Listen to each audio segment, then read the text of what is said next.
honestly, I like Planet Colthorpe, too. Yeah. It actually has a ring to it. PC. You're just out of this world, Jason. Thank you.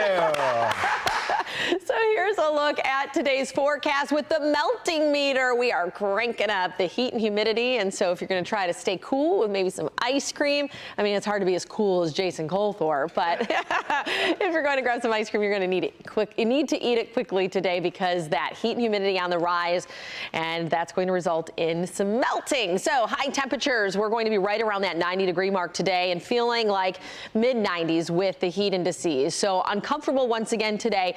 Not quite to the threshold for heat alerts to be issued across southeastern Michigan, but just shy of it. Temperatures right now in the 70s to start the morning. The exception in southeast Michigan is Port Huron, trending a little cooler, closer to the water, so a little more comfortable at 66 degrees to start the day. But we have a warm front lifting, so that's going to result in the warmer, more humid air mass building in, and then chasing right behind it is that cold front, which will clash with the heat and humidity, bringing us some storm chances. Right now, some remnant showers behind that warm front because warm fronts do create instability, and so we're seeing some light showers from the Saginaw Valley down towards the state line just south of Kalamazoo. Our next weather maker, though, the heat for today before those storms arrive. So we will top out right around 90. Now, the better time frame for severe weather will be about 4 to 9, but I'm not ruling off some showers or storms firing off earlier than that, much like yesterday. We started to see that development around the lunch hour. And so it just depends on when these things want to bubble up. But the cold front's a little easier to track because it's a distinct line. So let's talk more about those threats. Wind gusts are over 60 miles per hour today and pockets that reach severe limits.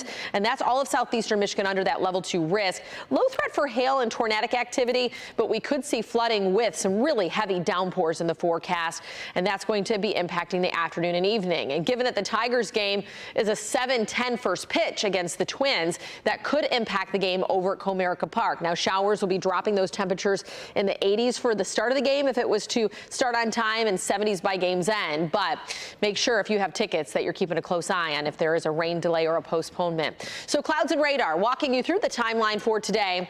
Stopping the clock at 5. That's where we have some of these storms firing off, preceding that cold front, and then behind it will be a little bit of rain too, but we're going to have more widespread activity by about 7 o'clock. And then once we get to 9-10, most of that is off to the east, drying things out. In fact, I think we stay dry Saturday, lower humidity, pick day of the weekend. But then on Sunday, that warm front is lifting, and that's going to bring some more of that heat and humidity. But overall, we'll get some sunshine working in Sunday. And a quick look at the water temperatures. They are on the rise. So if you are going to be hitting the water this weekend, tell you what, Sunday's the day to do it to try to stay cool. We're close to 90 Monday with storm chances returning, and then we fall into more of those seasonal mid-80s next week.